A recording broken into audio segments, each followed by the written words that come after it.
झारखंड की उप राजधानी दुमका है। आदिवासी बहुल इलाका है और इस इलाके के आदिवासी समाज किस ओर जा रहे हैं यह चिंतनीय है। हत्या हुआ, आरोपी पकड़ा गया, यह सिर्फ सनसनी फैलाने के लिए न्यूज नहीं है।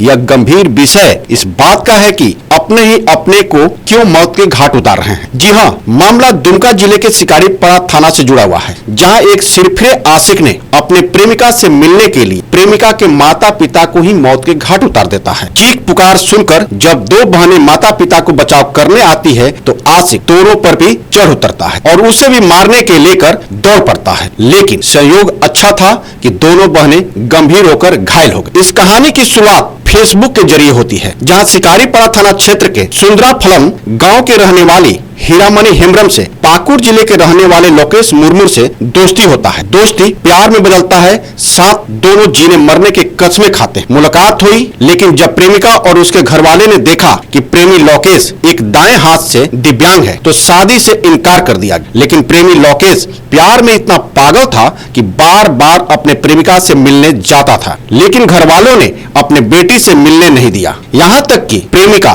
भी प्रेमी से मिलने के लिए मना कर। प्रेमी अपनी बेइज्जती से गुस्से में रहने लगा। लोकेश ने फैसला किया कि अब प्रेमिका के माता पिता को ही रास्ते के कांटा को सादा के लिए हटा दिया जाए, और वैसा उन्होंने किया भी। लोकेश सोमवार को ट्रेन से शिकारीपाड़ा आया और प्रेमिका के गांव जाकर भीगी बरसात में खेत में सो गया और रात 2 बजे प्रेमिका के घर दाखिल हुआ और 58 वर्षीय साहेब हेम्ब्रम और 53 वर्षीय मंगली किस्कू यानी प्रेमिका के माता पिता को उन्होंने धारदार हथियार से हत्या कर दी। घटना को अंजाम देने के बाद हत्यारा फरार तो हो गया। पुलिस को सूचना तो मिली। थाना प्रभारी अमित लकड़ा 100 को कब्जे में लेकर पोस्टमार्टम के लिए भेज भी दिए। इधर घायल लड़की दुमका के फूलो जानू मेडिकल कॉलेज में भर्ती है, जहाँ उसकी इलाज चल रही। शादी करने के लिए मना किया तो मम्मी पापा का बात मान लिए, तो उस लड़का से हम बात नहीं किए, कल परसों नहीं किए, तो हम बोले मम्मी पापा नहीं कर रहे, अभी तो नहीं होने देगा, हम दोनों जिंदा रहेंगे तो किसी दिन एक साथ हो जाएंगे, ऐसे उसको हम बोले। वहीं घटना के बाद दुमका एसपी ने त्वरित कार्रवाई करते हुए आरोपी को एसडीपीओ के आदेश दिया और थाना प्रभारी अमित लकड़ा आरोपी की तलाश में जुट गए, लेकिन आरोपी इधर उधर भागते रहा। आखिर कल बुधवार को आरोपी लोकेश मुर्मू पुलिस के पकड़ में आ ही गया। आरोपी के पास से हत्या करने के सारे सबूत बरामद किए गए, जो इसे सलाखों के भेजने के लिए काफी। 1 तारीख के रात्रि की घटना है। पुलिस को अर्ली मॉर्निंग 2 तारीख को सूचना मिला कि शिकारीपाड़ा थाना अंतर्गत सुंदरफलाम गाँव में एक वृद्ध दंपति की धारदार हथियार से हमला करके जो उसकी हत्या कर दी गई है।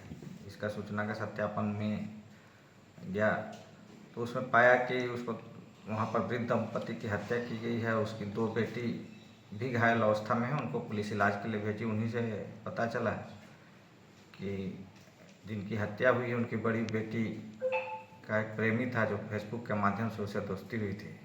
वो उसे विवाह करना चाहता था, किंतु एक हाथ से दिव्यांग था, जिसके कारण उसके परिजन उसके विवाह की स्वीकृति नहीं दे रहे थे। साथ ही साथ लड़की भी बाद में शादी से इनकार की। इसी आक्रोश में वो चूँकि शादी उसके माता पिता नहीं होने दे रहे थे, ऐसा उसको लग रहा था, जिसके कारण वो दोनों को तेज धारदार हथियार से मारकर हत्या कर दिया।